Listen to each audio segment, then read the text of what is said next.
Hello everyone, how's everybody doing? Jarman International. Glad to be back today, live and in person. I'm excited to be here once again Monday, about to close out 2020. You know, a lot of us are like, man, you know, it's about time.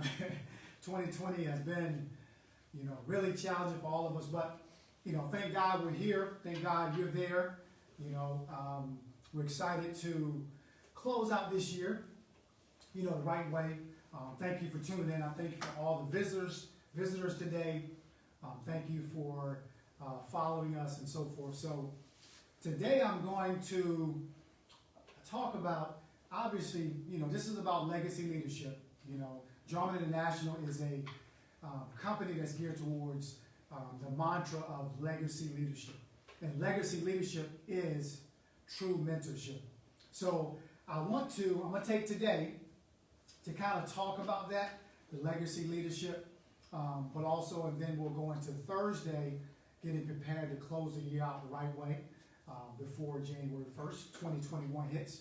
So today, I want to talk about a few things, and what we're going to do at the end of today, the last few minutes or so, I'm going to give all of you a chance to maybe, you know, send me a question, you know, and I'll answer it right here. You know, today we want to have a session where, you know, we can talk back and forth. So the last few minutes, you know, you feel free to, you know, and that, as we're having the podcast, you can be formulating your thoughts, questions, and if you got questions, I hope I got answers. All right, so today, legacy leadership. I want to talk about that a little bit because I've said before, we're all leaders in some way. You know, and leadership is not about titles, okay? I've worked in corporate America. I've coached, you know, I've trained as far as basketball. I've done a lot of different things in my life, and I've held leadership positions without the leadership title, okay? So maybe you're not a CEO of a company, maybe you're not the supervisor, maybe you're not a manager, so to speak. But there's someone somewhere dependent on you, whether you have a son or daughter, maybe you have a number of children, maybe you, you know, serve in your local community. There's some things you're doing. Maybe there's a neighbor up the street who looks up to you, who, you know, you find yourself in a mentoring role. There's different facets and different ways that we can walk and exemplify leadership, okay? And this is why I feel this is so important, because in this day and age, especially with everything going on, we need leaders. You know, we need leaders, people who can take the lead and encourage and motivate, and also give some knowledge and feedback, and also promote and support people. That's at a premium now. And so this is why I do what I do. This is why Jarman International exists, is to educate and equip leaders so that they can go out in the community, okay, and be effective. All right, so there are a couple of things I want to bring up when it comes to the area of leadership, okay? There's a couple of things that I've noticed in my life that have stood out as far as what people are attracted to, okay? It's one thing to talk about, okay, leadership is this, this, and this, and leadership is a lot of things, okay? Well, what attracts people to certain leaders? Okay, that's the question I'm going to start with. And for myself, I've learned and I've noticed that, number one, okay, if you want to be an effective leader, okay, you have to walk in integrity. Leadership involves integrity and character. I found in my life, a lot of people throughout my life have looked up to me, whether it was coaching basketball, whether it was training, whether it was mentoring certain roles, whether it was working in corporate America. I've had people who looked up to me and listened because I maintain a certain level of integrity, okay? A certain level of character. That means I do what I say I'm going to do, okay? My word is my bond, and people are attracted to people who mean what they say. All right, this is very important, okay? And I'm talking to you, all right? I'm talking to you because you are a leader, all right? So you must maintain a level of integrity and do what you say you're going to do, okay? even if you have to sacrifice. So make sure your character is excellent, okay? Because people are attracted to that. Another facet of integrity is doing things the right way, not taking shortcuts, okay? Not doing things under the table, okay? People are attracted to people who exemplify those things, okay? So number two, as far as leadership, all right? Number one is walking integrity. Number two is leadership is about discipline. All right, I know in my life, I've walked in certain disciplines, as far as being an athlete, there's certain things that I steered away from. Discipline is not the absence of problems, it's just the presence of making right decisions in the midst of them. I'll say it again. Discipline is not the absence of problems. Discipline in the word is a word that involves making the right decisions when you're in the midst of problems and things are against you. For example, like growing up, I had opportunities, people, smoke weed, hanging out, parties, hanging out late, doing certain things that I didn't feel would aid me in my journey in pursuit of becoming a college basketball player and being the best that I could be. Okay, so I had to remain disciplined to avoid a lot of things. Okay, and discipline is also about consistency. Okay, so it's one thing to do it today, it's another thing to do it tomorrow. I remember we, the Three Star Foundation is the organization that I'm the director of all programs. It's an inner city ministry in which we have programming in central Pennsylvania, and we've been doing that for a number of years now. And I remember our very first year in the inner city Harrisburg, okay? These are teenagers. All right, we had 80 teenagers in the gym. And there's not too many places you can go to find 80 inner city, inner city teenagers in one place, somewhere that they want to be, okay? There's not a lot of programs for teenagers. So anyway, so we had all these young people, okay? And it was a basketball league. The basketball was the hook to get them there, okay? The basketball was the hook. Once we got them there, we said, okay, we got you, we fooled you. And guess what? Now we're going to mentor you and teach you about life. So, but one thing, our very first year, it went great, okay? Very first year went great. However, at the end of the year, I had a parent, a dad of one of the student athletes in the program.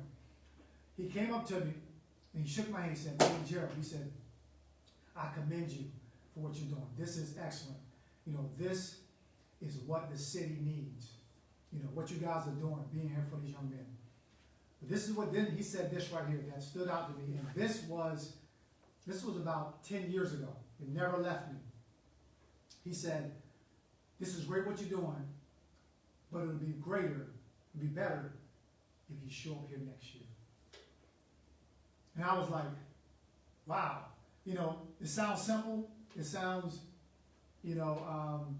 unnecessary. He said, but this is great. But the greatest thing you can do is be here next year. So what am I talking about? I'm talking about being consistent, okay? And not only that, not only did we show up next year, we've been doing programming for over 10 years now in the inner city. So leaders, you have to be consistent in your effort in what you do, okay? All right, thirdly, last but not least, first was maintain integrity, okay? Secondly was leaders must have discipline, okay? Discipline, which is the same thing as being consistent as well. Lastly, great leaders know how to implement the art of communication. This is the last point. Great leaders know how to use the art of communication to their advantage. So what am I saying? Okay, communication is so important when you want to be a leader. Think about the great leaders in our society today, in our society at large.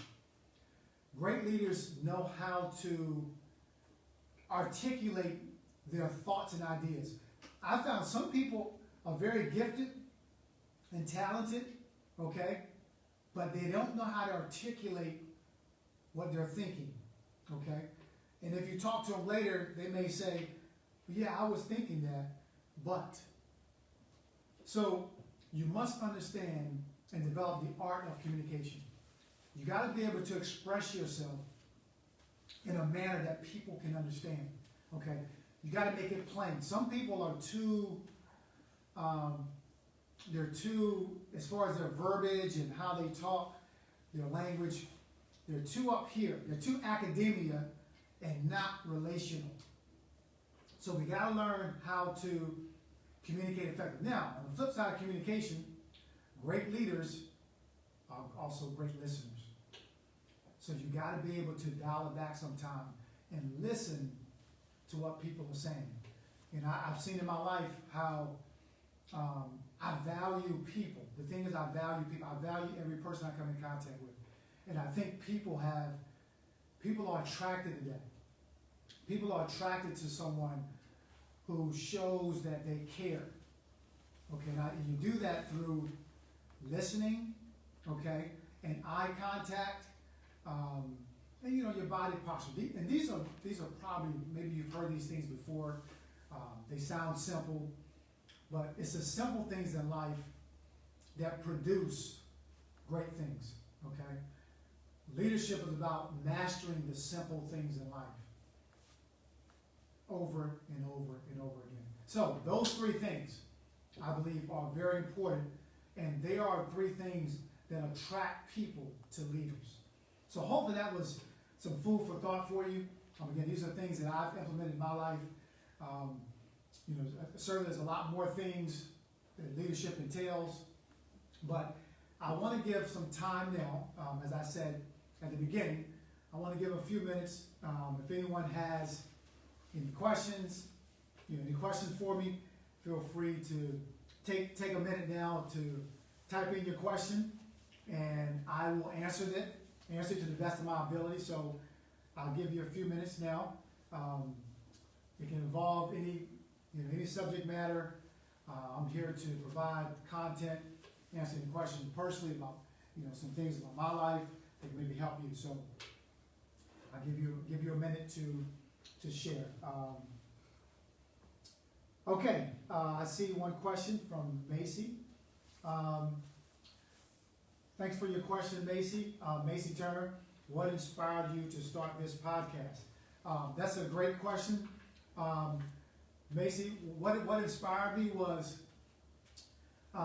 years ago, I began to, again, as far as my leadership persona and different things, a lot of things I put into practice, and I felt like I wanted to reach more people, okay? I wanted to have opportunity to package things that I've learned and developed, okay, over the years. I wanted to package it and be able to get it out globally. I wanted to be able to get it out to the masses.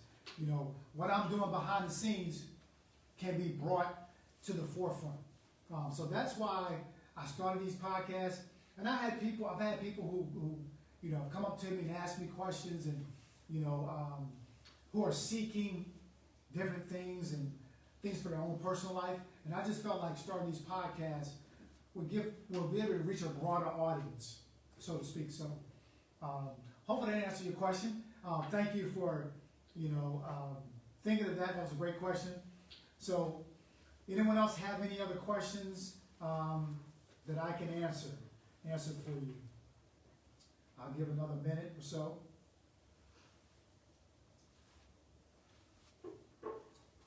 Definitely appreciate all of you tuning in once again. Those who are watching, we are excited at Jarman International. We have a commercial that's rolling every day now, put together by my main man, Brady Weaver. That's my guy. That's my right-hand man.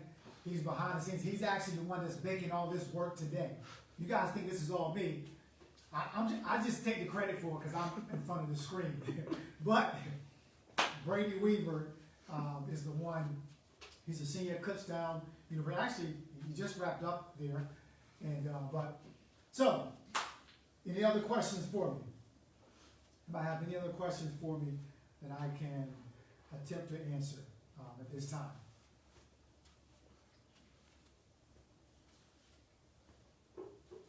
Speak now. Speak now. You have an opportunity. Speak now.